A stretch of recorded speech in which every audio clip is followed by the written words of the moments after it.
Jangan lupa like and subscribe channel ini.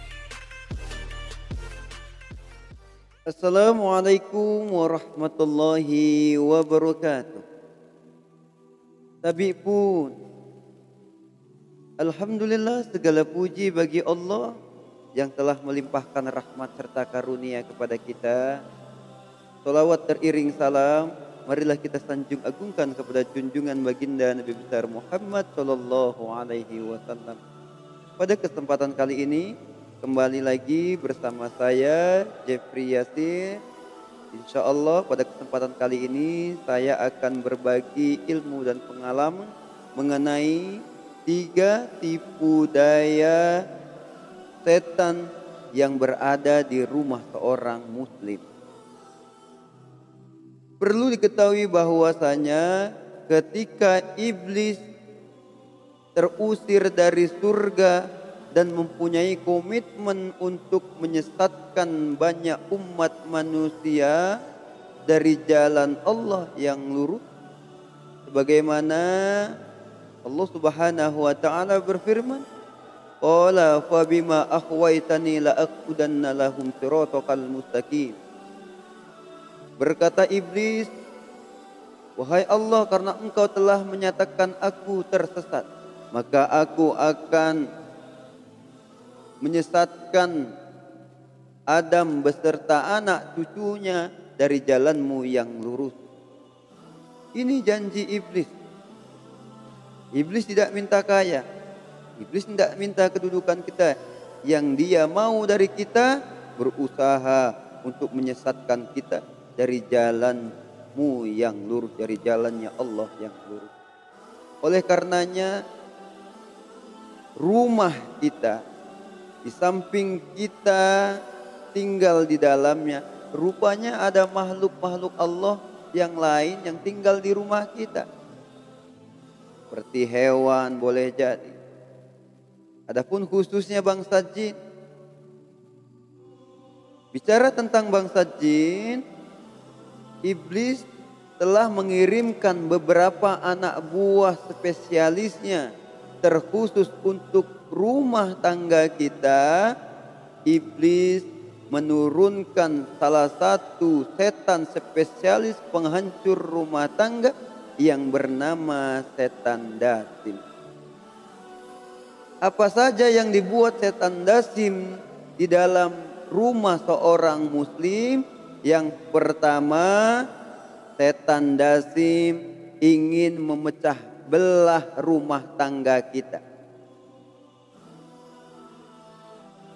Tidak sedikit di dalam rumah tangga kita terkadang mengalami keretakan hubungan rumah tangga, cekcok berkepanjangan.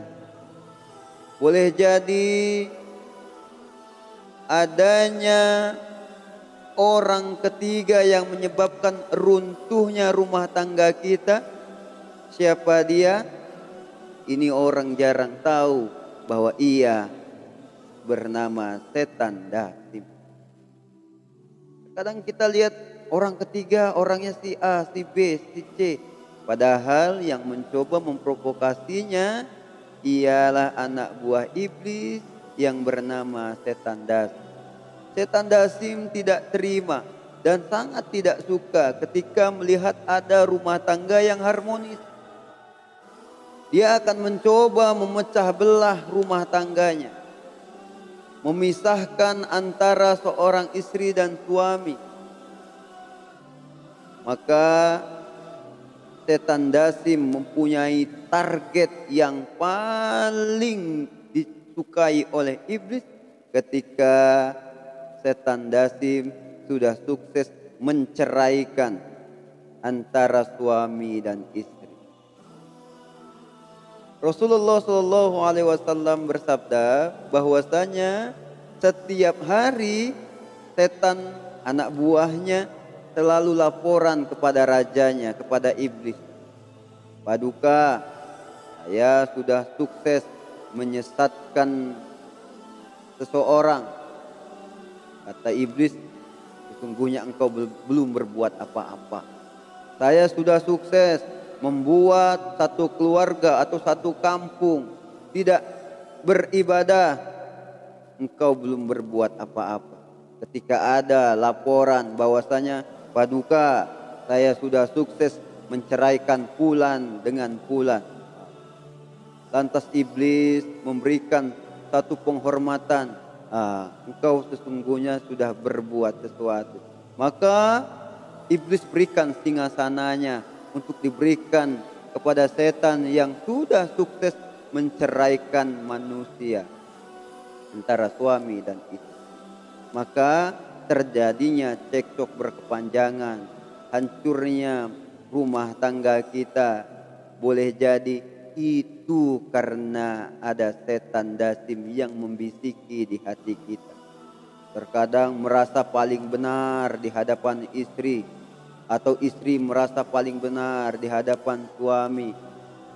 Adanya orang ketiga yang dibisiki oleh setan dasim untuk kita berselingkuh.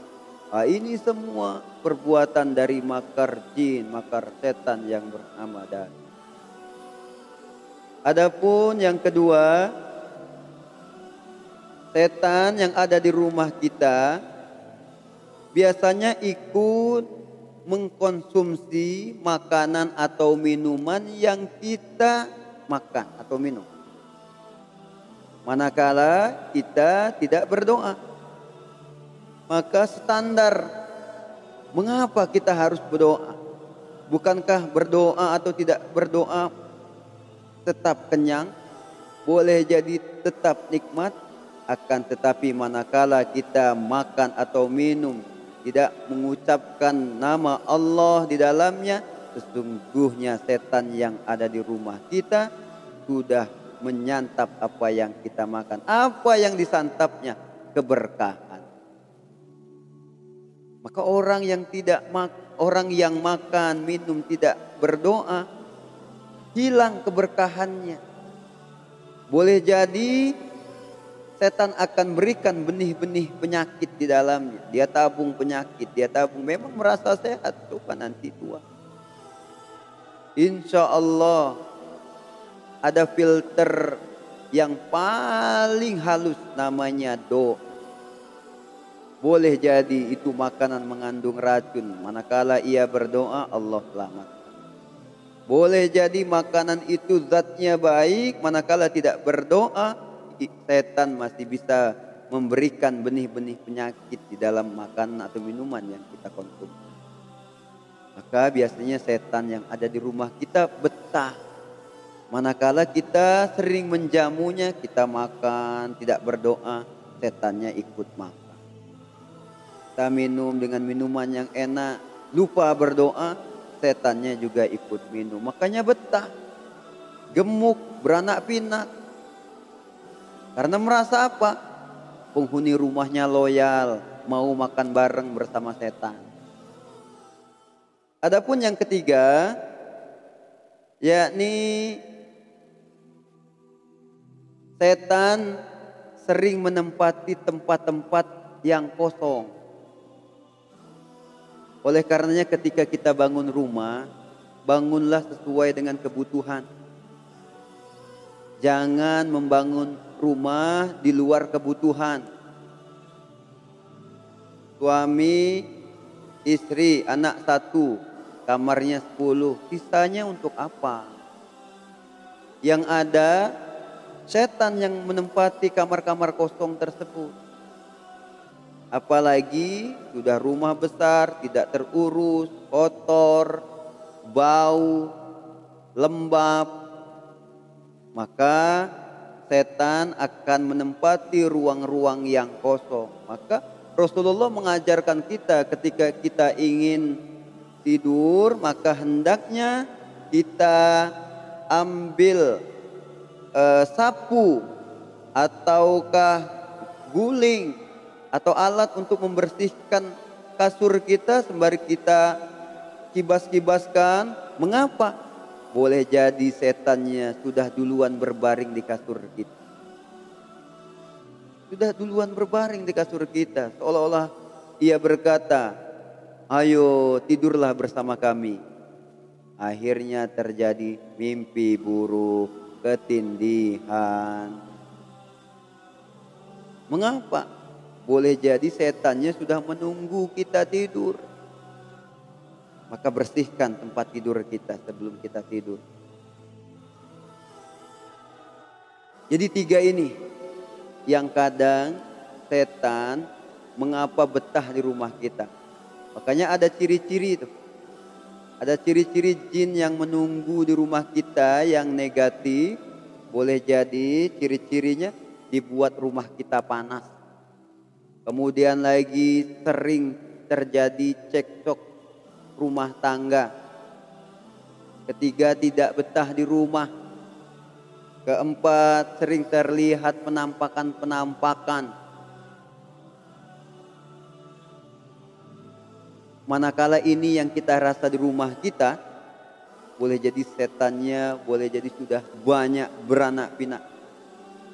Manakala rumah kita sering dibacakan ayat suci Al-Quran. Rumah kita pakai untuk memperbanyak ibadah, sholat sunnah. Maka rumah ini Allah akan kirimkan perisai, cahaya. Yang mana jin-jin yang kafir melihat, dia tahu mana rumah yang ahli ibadah, mana rumah yang tidak pernah dipakai ibadah. Manakala rumah itu sering dipakai ibadah, sudah barang tentu jin-jin kafir negatifnya pun akan pergi. Kenapa? Karena merasa tidak betah. Sebaliknya ketika rumah itu jarang dipakai ibadah, baca Quran, jin kafir tahu bahwa penghuninya jarang ibadah, maka kita bisa tinggal bareng bersamanya, makan bareng, tidur bareng, beraktivitas bareng. Maka hendaknya buat rumah kita menjadi surgaku, rumahku, surgaku. Buat rumah kita sebagai istana kecil dunia yang kita sinari dengan ibadah, dengan baca Quran. Dan jangan kita kotori rumah kita dengan bermaksiat kepada Allah Subhanahu wa taala. Karena ada 2 sisi setan yang akan ikut campur di rumah tangga kita manakala kita tidak mau ibadah. Kalau mau ibadah, jin-jin muslim pun akan senang tinggal bersama di rumah kita. Mungkin itu saja yang dapat saya sampaikan.